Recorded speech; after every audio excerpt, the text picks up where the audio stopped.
Hey all, here are OS Reviews. Today we're taking a hands-on look at a pair of TWS wireless buds from Boltune. These are interesting because they have active noise cancellation built on in, or ANC, and they sell for under $50, which makes them very affordable. In fact, one of the cheapest pairs of wireless buds that have active noise cancellation available on the market. Now this function of ANC is getting slightly more popular now here in 2020. The cost has come down a little bit, so this will be good if you want to listen to music in more peace, if you're typically in a louder space or environment. Otherwise, it uses Bluetooth 5.0, however it is using a Realtek based chip, as most slightly cheaper buds do, so it supports SBC and AAC as the audio codecs, but doesn't support Qualcomm's Aptx for the absolute lowest latency. It does use USB Type-C, however, for charging, and does have quick charging support, so 10 minutes of charging can provide over an hour of listening time. Packaging contents include some spare silicone tips and the Type-C cable for charging. Otherwise, with the battery case, these will last for around 30 hours when on the road, which is also quite good for a very compact design. It's going to be longer lasting than, say, the Apple AirPods, just as a comparison here, even though the casing size is about the same overall, as well as the Redmi AirDots, which are a bit more hollow feeling than the Boltunes and also slightly taller as well. And here it is next to the aforementioned new Flows, which are the other pair of budget active noise cancellation TWS buds that we reviewed earlier in the year, but you can see the battery case of the new Flows are significantly larger, as well as being quite a bit taller. So this is a lot easier to carry with you when on the go. There's 3 LED lights on the top here that will flash to tell you the battery status remaining inside, and then on the base we have the Type-C port for charging, and that is pretty much it. So very clean presentation. The door here is magnetic, and opening it up we have just the buds on top. They do have a shape that has a stem. Overall though, it points the microphone a little bit closer to your mouth. In fact, there's 4 microphones built on in, which helps pick up the ambient sound, and then through a reverse sound wave, eliminate that if you turn on the ANC function, which, by the way, you can do by long holding on the touch-sensitive side for about 2 seconds on the left side to activate the ANC. You can hold for 2 seconds longer to turn it off. Otherwise, these buds do come with volume controls built on in as well, which is really nice to see. A lot of these cheaper ones tend to omit that function, but you can just tap once on the left and the right side to either lower or raise the volume higher.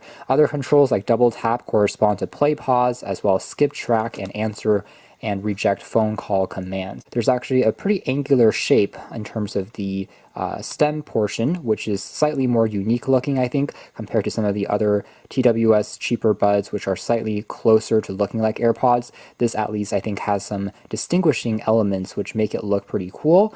It's matte black and doesn't attract too many fingerprints, and I think one of the more impressive things about these is, despite having active noise cancellation and relatively large 10mm drivers, these are not significantly larger in terms of size compared to other wireless buds. In comparison with the aforementioned Redmi AirDots, you can see that overall body shape is actually quite similar compared to other devices that don't have that same functionality built on in. And here are the Apple AirPods, which have a slightly longer stem, but overall dimensions are not too far off, and both are pretty lightweight and comfortable, even if you're listening to them for the full 6 to 7 hours before you need to recharge them again.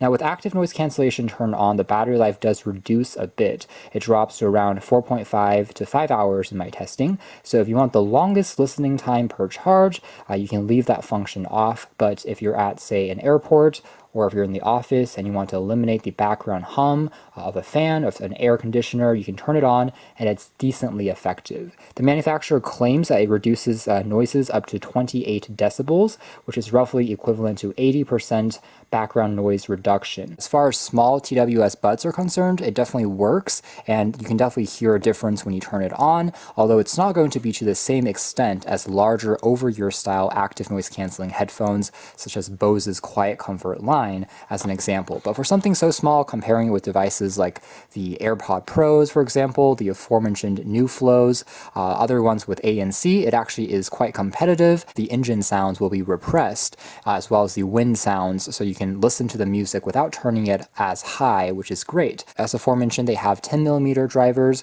which are decent and a little larger than the average 7 or 8mm that many of the cheaper pairs of buds usually have.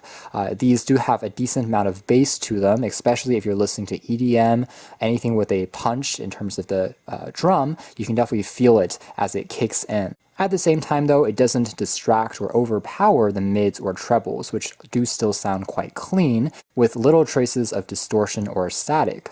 I'd say for most consumers listening to just casual music, listening to YouTube videos with, they will be more than sufficient. They really don't have any issues at all, even though if you're comparing them to, say, a more expensive audiophile grade headphones, perhaps they do lose out a little bit of detail in the trebles, tiny nuances in the sound. But as far as $50 headphones are concerned, they already sound very good, even if they didn't have ANC. In fact, I'd say the sound is a little bit better than the Redmi AirDots, which tended to have a bit more of background noise. These are going to be, again, more clean in my opinion, and also with a touch more bass, but that makes it a bit more satisfying and dynamic to listen to. The latency is not going to be the lowest. Again, it is using just a Realtek chip, so if you are expecting the lowest latency, there is no gaming mode here, for example. If you're watching Netflix, there are moments where sometimes the audio and the video can be a little bit out of sync with each other if you're watching, say, an action film that is super high frame rate.